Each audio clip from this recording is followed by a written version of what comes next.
Welcome to Staying Connected, a podcast where I talk to other people about their stories with VEDS or vascular Ehlers-Danlos syndrome.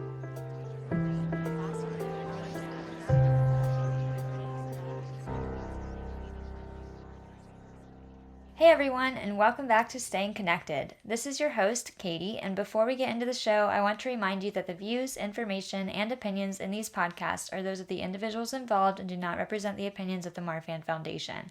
The Marfan Foundation is not responsible for and does not verify for accuracy any of the information contained in them, nor does the information constitute medical or other professional advice or services.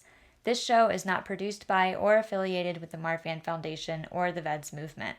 If you missed the last episode, we talked to Lisa Voya Johansson, a mother who lives in Norway, and shared her daughter Karna's story with VEDS and her own experience coping with Karna's diagnosis.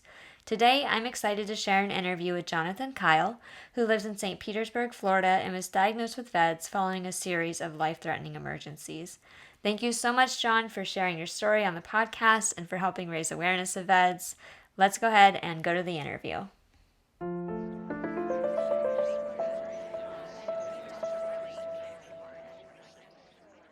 Hey, John, thank you so much for joining me for the podcast and sharing your story with VEDS with everybody. Thank you for having me. So tell me more about yourself. How old are you? Where are you? And when did you find out you have VEDS? I am 47 years old. I live in St. Petersburg, Florida, and I was 42 years old. I was about a week after my 42nd birthday when I had an aneurysm rupture in my abdomen, my iliac, my left common iliac ruptured. Didn't know why. Fortunately, was lived close to a good hospital, and the doctors were able to repair that. And at that point, they realized there was something going on. My arteries were quite fragile. It took several months. I had some more major traumas that I'm sure we'll talk about. But it was about probably 6 months later that my diagnosis with VEDS came through from a genetic test from one of my subsequent hospitalizations. And that was kind of when that story started. So that was about 5 years ago? Yeah, almost exactly 5 years ago, actually. I think 5 years ago, like within the last day or two, was my last of 6 major surgeries that kind of cascaded that month or that year of the end of 2015 and 2016 into 2016. And did you know that you had an aneurysm in your iliac artery before it ruptured? Like, tell me more about that No, story. I was totally oblivious. I was, you know, healthy enough. I wasn't like a big exercise person, but I, was always thin, as many of us VEDS people are. And I had actually been rock climbing the night before. I'd just, been doing the rock gym that they'd opened in St. Pete. And my wife had just bought me an annual membership and we were going. And I mean, I was doing probably some of the most strenuous, like lifting and turning and stuff that I'd ever done the night before. Mm-hmm. So in hindsight, that was probably a catalyst for that first event. Not to say that it wouldn't have eventually happened in some manner, but I see it as no coincidence that I had an aneurysm rupture the next day. After, when you're 42 years old and you take up rock climbing, probably good to go see a doctor first, but they wouldn't have found anything. But so no, I had no idea. I didn't even know what an aneurysm. When the doctor came out and said you're having an aneurysm in your abdomen, and I was like, the only aneurysm I ever knew of was brain aneurysm Mm-hmm. because the drummer from REM had one or something. So I was confused. I started Googling, and that's the worst thing you can do at that point in the ER. I never saw that doctor ever again. And then the surgeon came in, and I telling my wife on a text that I'm having an aneurysm. She's Googling. I mean, it's, you know, all the worst things you can do at that point. So yeah, short answer, no, I had no idea that anything was going on inside me. So then what happened next? Did they stent it or how did they fix that? Yeah, so one of the best interventional cardiologists in the South happens to practice at that hospital. He and a local vascular surgeon who's also very good came in and they went in through my femoral artery and were able to put a stent in there. And at that point, they were like, vasculitis, some sort of inflammatory thing, autoimmune. So I was seeing a rheumatologist, and they put me on like these massive doses of steroids, like crazy amounts of steroids, which is in hindsight probably not good for my situation. And they could see other kind of warning signs, like in my, my other iliac had a small aneurysm. There was Mm-hmm. other kind of little twisty bits and all that. But for 4 months, I was going to specialists and I had one doctor, like, one, you know, I'm not throwing anybody under the bus. One really highly regarded doctor was like, "Nah, I see nothing wrong with you." And then, like a week later, I had a type A aortic dissection that went from my arch all the way down to my waist and up into my carotids and other, just everywhere. I Mm-hmm. collapsed at home, and you know, I was like, I remember specifically as I was falling, my phone was on the edge of the table, and I thought, I'm gonna need that. And I woke up some undetermined amount of time later. My daughter was 3 at the time. She was home with me because she was home from school that day, and she woke me up enough for me to do an emergency call on my phone, and I was rushed into, emergency open heart surgery, and they replaced my aortic arch and my ascending aorta, and everything else kind of resolved at that point. I mean, in terms of the blood flow returned everywhere, and Mm-hmm. there were still existing dissections, but they were all stabilized.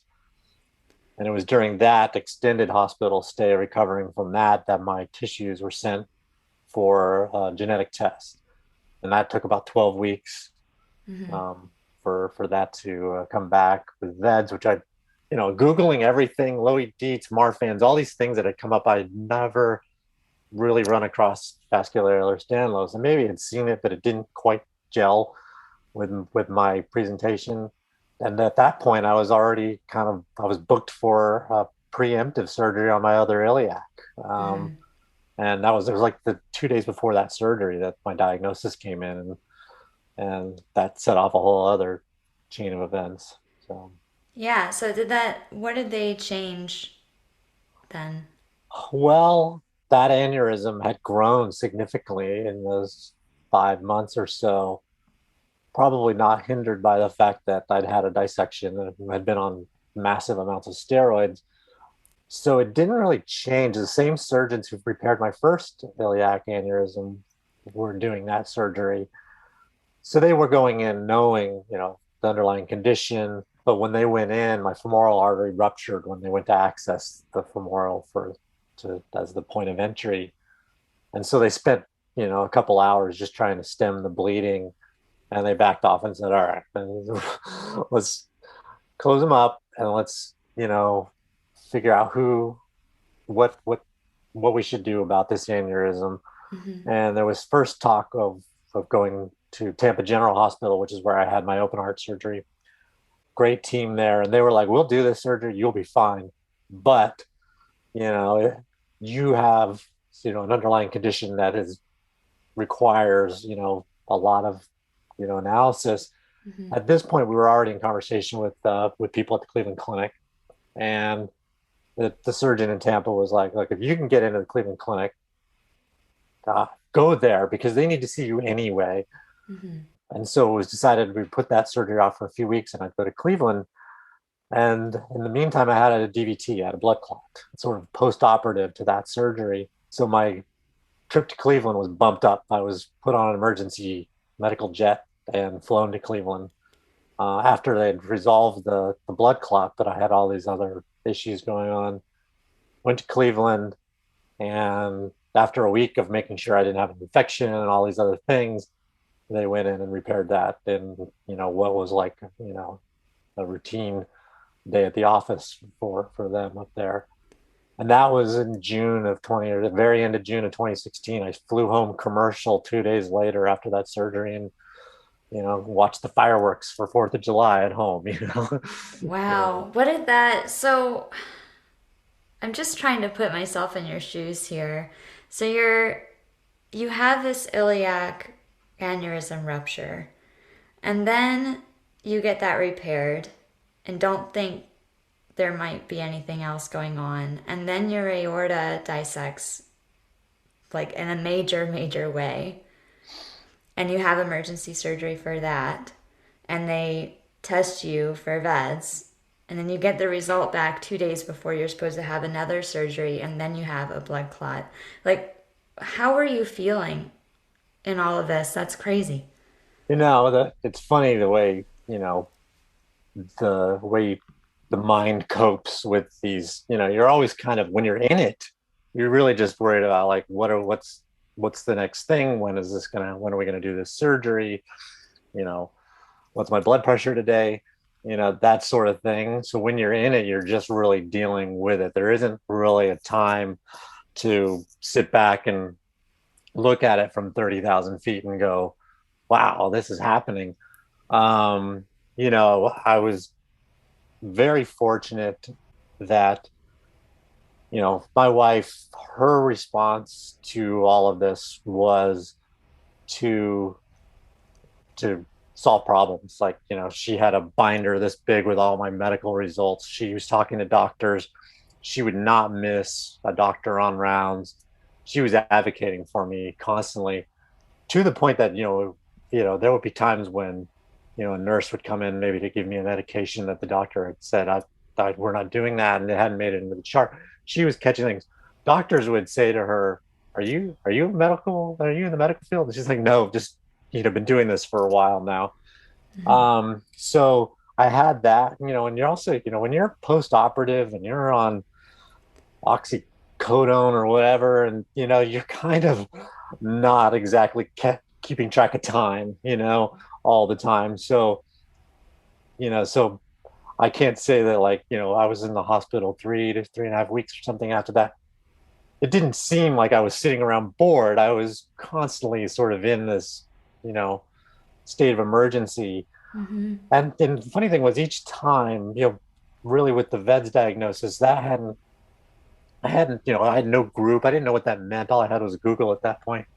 I really was kind of like, well, once I get this surgery done, I'll be fine. After we fix that, I was like, I'm a car. Like, once we get the alternator fixed, everything is going to work fine.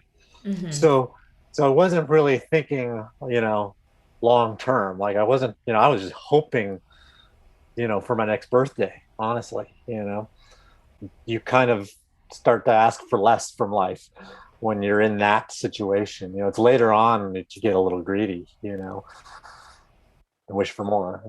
So when did it really hit you? Like when were you able to take that 30,000 foot look? I would say, it kind of came on slowly. Once I was home, one thing I didn't mention was when I had my open heart surgery, my left laryngeal nerve was damaged or bruised or paralyzed or something. So my left vocal cord no longer worked. So I had no voice whatsoever. All I could do was sort of this raspy whisper. And so for all that time after my open heart surgery, for about 6 months, I had no voice. So my medical condition was like really front and center all the time, like not being able to talk. I'd pull up to a drive-through and forget, oh, they're not gonna be able to hear me, Oh you no. know. My kids, I had like little, like I carried a whistle, like so I could make a loud noise if I needed to. I had that. I had an injection into my damaged vocal cord, which now says, "Hey, you're talking about me now." I'm gonna start getting weak on you, so that I could speak again. And that, you know, so after that, it was kind of like, well, now I sound normal. I'm walking around. I'm getting around. It was kind of then that it started to all set in. What does this mean? I started to see a vascular MD at Cleveland Clinic. I saw a geneticist. I got on like the Facebook groups and started to commiserate with other people. And I started to realize, okay, now I know what this is. Here's how we tackle this. Every 6 months, I'm going for scans. I'm taking a blood pressure medication. You know, all of those things. I have, restrictions on my activities.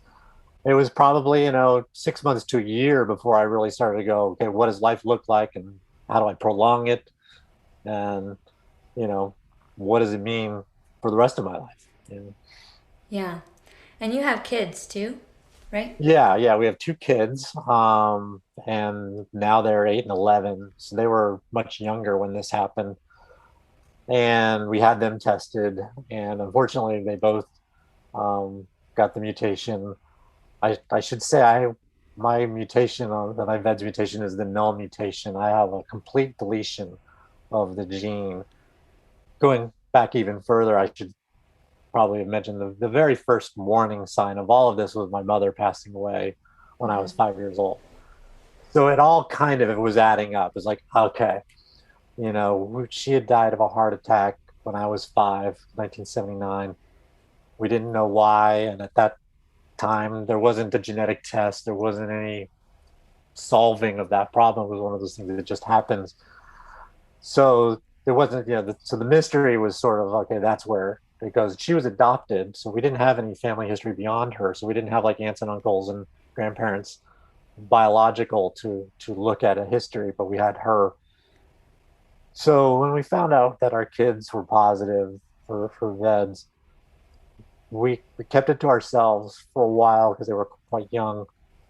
But we did know that we wanted to tell them while they were young enough that they would feel like they always knew it as they got older. We didn't want to wait until they were 18, or something like that. I mean, obviously someone could find out that they have VEDS and their kid could be 18 when they find out. So we just didn't want them to feel like we'd held on to this information when they were ready for it. And being fortunate that they were young enough that when we did tell them, probably a year or two later, they took it in a way that kids are resilient, and they were okay, and they took it in stride. My son knows that he'll never be able to play football. Okay. But, I have a firm belief that, I have dealt with this disease with almost 40 years of the medical advantage that my mother didn't have, 1979 to 2016. My kids are going to have 35 years of medical science on their side. And, fortunately, with the null mutation, the later onset and the better surgical outcomes that go with that, we're hopeful just knowing their whole life. When I was in my 20s, I moved every year. I was moving furniture. I was doing, stupid things and not monitoring. I was always pre-hypertensive on my blood pressure, but never enough that doctor would put you on a medication. Well, obviously, if we'd known that I had VEDS, I would have conducted myself very differently in my 20s and 30s and would have been monitoring the situation. So I feel like anybody who knows in advance can conduct themselves and and take precautions that I certainly, rock climbing the night before an aneurysm, just wouldn't have done. Yeah. So we're taking it in stride. We're being real about it, but we're not uh, letting it, bring us down, as much as you can. Yeah, and you mentioned this kind of like it comes across to me as a kind of like a hopeful feeling, right? Like you you acknowledge that the medical system is much different for you than it was for your mom and hopefully will be much better for your kids. Right. Is that kind of how you cope with it? Like how does it feel being a parent to two kids with VEDS, knowing that you have VEDS yourself? Well, I'll tell you, I mean, it was a very difficult day when we got the news, when I got that phone call. I mean, it was really probably the hardest moment, um, because I can deal with myself. I'm an adult.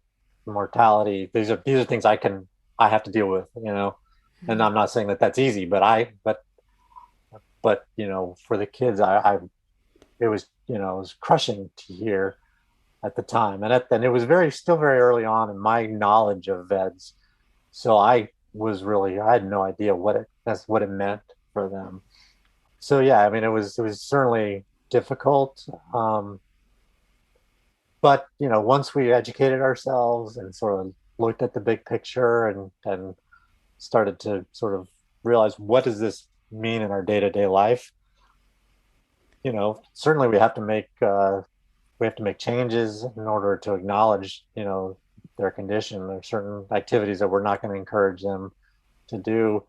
And but it is what it is. There are lots of things they still can do. Mm-hmm. So I mean, fortunately, like I played tennis and baseball and stuff like that, but I was never going to like be good enough in a sport that I was going to end up in the weight room for it, or play a physically, I was never going to play hockey or football or anything like that. I did not have the physical girth to do some of those things. So, and my son is skinny as a rail. He's not being told he can't play football is not a disappointment for him. It's probably like, oh, that's a relief. You know. Yeah. So, and the fact that they have taken it, kind of matter of factly, and is a testament to them as well. Yeah, that's great. I've heard that it from other people who have known since they were kids that it was kind of something they always knew and that really helped them. Yeah. I know from being diagnosed when I was 28 that was a big shock. And it was also this Yeah. big kind of like retrospective moment that explained a lot of things I had been through when I was younger. So I'm wondering, other than your family history with your mom passing away when you were young, did you have any signs when you were younger that you had this? I mean, other than like, I always remember people commenting like, "Oh, you have such big eyes," when I was young. Um, with the null mutation, the like I am not hyper flexible in any manner whatsoever. I've never had any issues with dislocations. I've never had all those other sort of presentations, the sort of clinical presentation. I did have like a narrow palate and I had all kinds of braces and stuff like that. But I did not have like, I never had issues with stitches, with sutures and stuff like that. And bruising was never like, I definitely bruised maybe a little easier, but it was never enough that no one ever commented. I never thought I was any different. So, so it wasn't like, oh yeah, this all adds up, because none of it was really that prominent, Mm-hmm. in my case.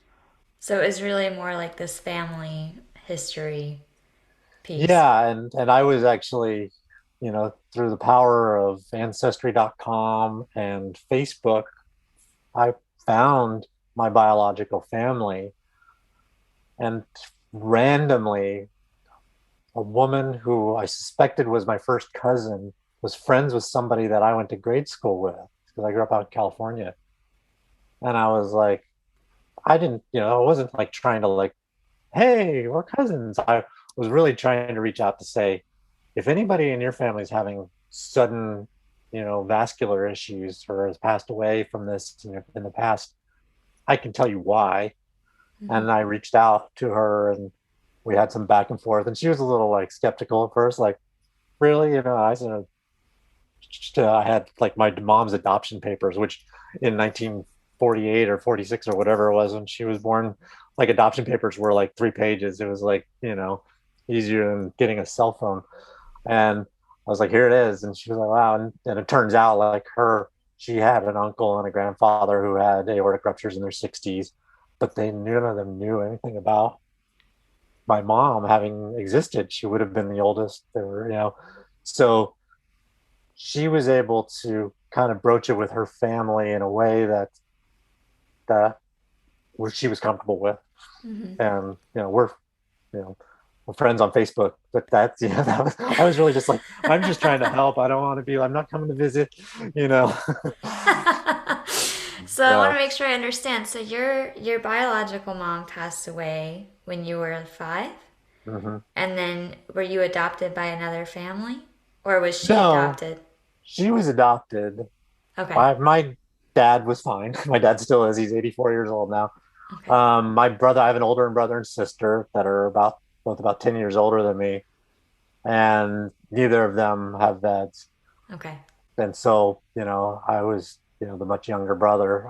But yeah, so my dad, he remarried a couple of years later, and my stepmom really was my mother figure for, and, as a child, like I always, said I kind of got the easy end of it because I was so young when my mom passed away. My dad remarried to a wonderful woman. Hmm. I I really escaped what could have been, seen as like this tragic childhood. It was much harder on my brother and sister because they were teenagers when my mom passed. Yeah. Um, but so yeah, but I kind of lucked out in that regard.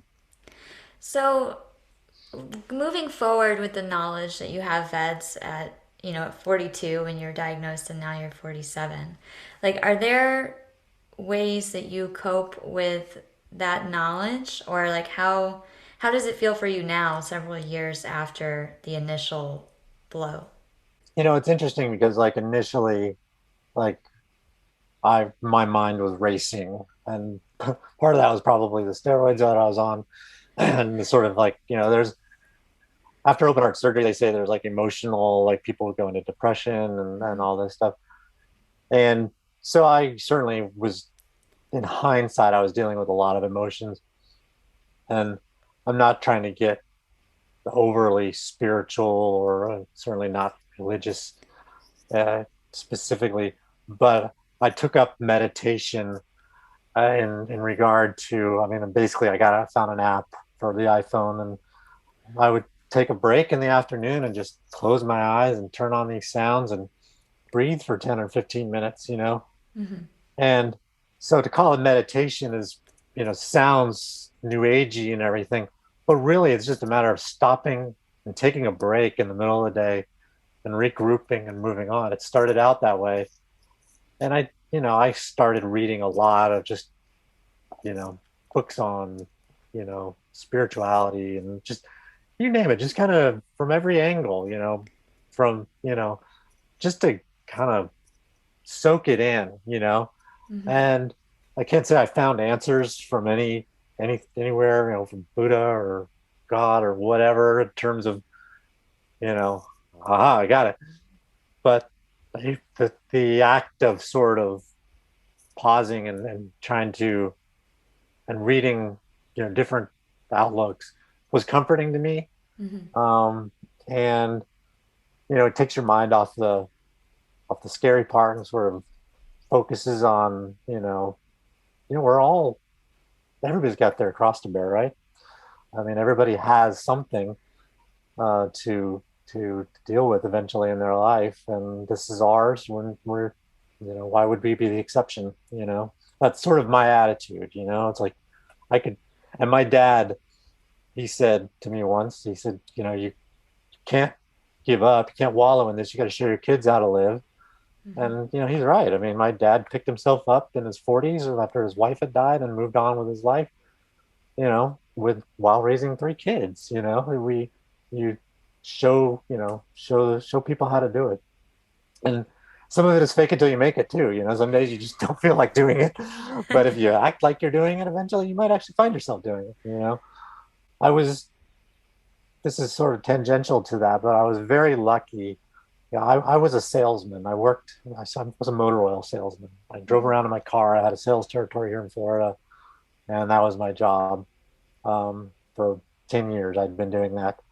And my wife Monica was always afraid that I was going to have a car accident because I was driving thousands of miles a week or a month. So she insisted that I buy really good disability insurance, and we did. And so when I was diagnosed with VEDS after my open heart surgery, my insurance company basically was like, if you can't go back to your job, you're disabled by our definition, not the definition of Social Security's disability.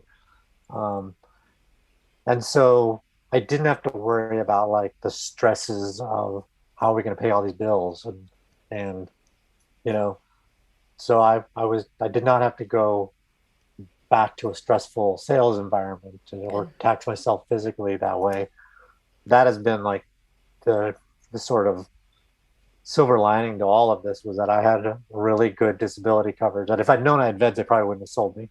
You know, Yeah. um, so financially, we were able to move on with the vast majority of our household income, and And that's sort of what led to really the last 4 years. Each summer my family is taking these big, huge road trips while the kids are out of school. And with COVID, we kind of expanded that. So we've traveled a lot, seen a lot of the country, and had the luxury of spending a lot of time as a family. We're very tight knit in that way. So Yeah, and you do all that traveling in an RV, right? yeah, we started out in a van, like a Dodge van, not like a minivan, not like a cool van life van, but like a Dodge van, the kind you like hide from. And we did that for a year, and then we had one of those cool Volkswagens with the tent on top, but it was still a little crowded for four of us. So at the beginning of COVID, we bought an RV so we'd have our own bathroom and shower and everything. And we've spent in the last year and 2, 3 months, we've spent like 5, 6 months in that thing total, Wow. not all at once. 2 months here, a month there, a couple weeks here.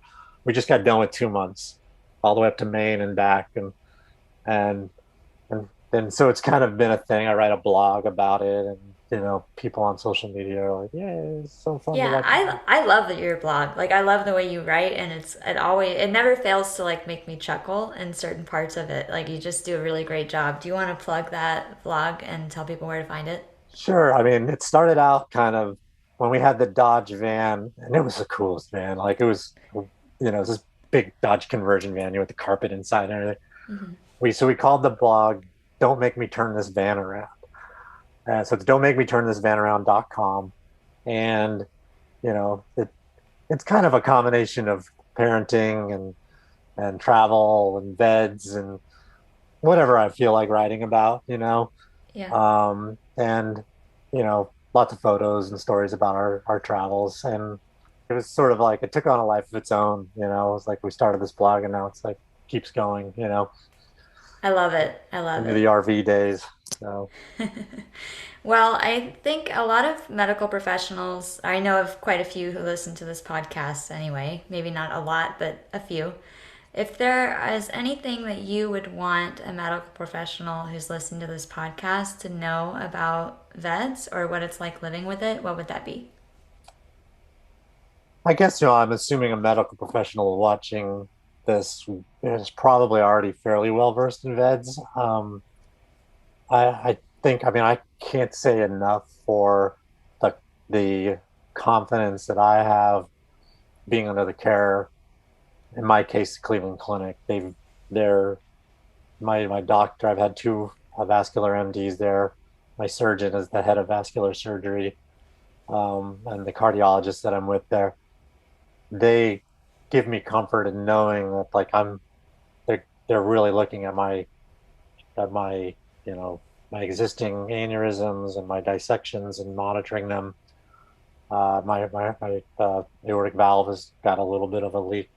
They're really cautious. Like my vascular doctor is really cautious, and so you know I feel good knowing that I have really competent people who care. Um, and that is not to say that my surgeons and my vascular doctors here locally aren't excellent. I feel very comfortable in their hands. You don't need a surgeon who's an expert in VEDS when you have an emergency. What you need is a really good surgeon.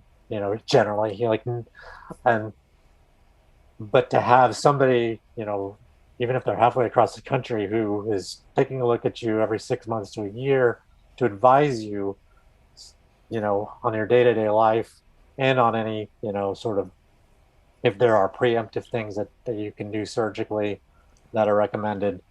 I think it's very important. I would say if you know, sometimes when I talk to other people with VEDS who they're very happy with their local cardiologist. I'm still, and this is not to say that that just some regional local. I'm not trying to say that they're in any way as competent as somebody else, but someone who specializes in the really rare cases, who sees a lot of them, who has the time to read the literature that is out. It's important. I can't expect my cardiologist here because he's got one VEDS patient to read every journal article that comes out about VEDS. Like, that's my job. That's my wife's job. We're here to tell him, you know. But I also know that when I go in, if I have an emergency, they know I have VEDS. They know they're going to be really careful. They're going to move slow. They're going to take the necessary precautions that you have to do with a person with VEDS. A vascular surgeon, cardiac surgeon in Tampa, who saved my life, you know, told my wife that it was the most difficult surgery with the best possible outcome that day. But he knew that there was something greater that he couldn't fix, or something else going on that he couldn't fix. The next day, he did 4 heart transplants, but I was his difficult case that week. So that tells you that these surgeons know what they're doing, but I think it's really good when they talk to each other. So I probably the answer is no. I don't have advice for medical professionals, but I hope that they know how important they are to our psyche. Maybe that's the thing. Yeah, I love that. Like, just having that knowledgeable person on your team, or one who's willing to consult with someone who is. Yeah. Like, that puts me at ease. Absolutely. Yeah. Well, thanks so much for sharing your story on the podcast and for just raising awareness and everything. It's my pleasure. Any last parting thoughts for anybody listening? No, I would just say, if people are trying to connect and you're not on social media, you can always reach out to me on my blog if you want to chat with somebody who has VEDS, and I'm always willing to talk about my experience or offer advice. I will tell everybody who's watching this that Katie is a wealth of information. Like, she's got everybody on speed dial. I hate to put her in that situation, but it's important to have the network, because you can get questions answered quickly, and a lot of times it's the unknown that brings the anxiety out. Yeah. Thank you. It's a really connected community, and there are lots of different ways to get connected with people, either individually or through the Facebook groups or through like resources like the VEDS movement, support groups that are out there. So you don't have to go through this alone. If you're watching this or listening to it, you don't have to go through this alone. There is always a way to connect with somebody else. So Absolutely. Thanks for bringing that up, John. And My thank pleasure. you so much for joining the show. Thanks a lot.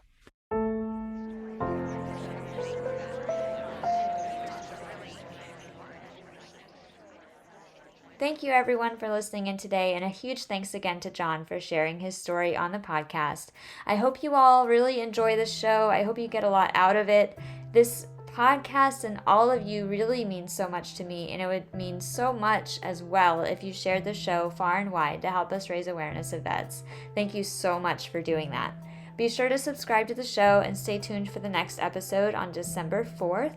We'll be talking to Karen DeCourcy, a woman with VEDS who lives in North Carolina. Thanks so much again, and I will see you soon.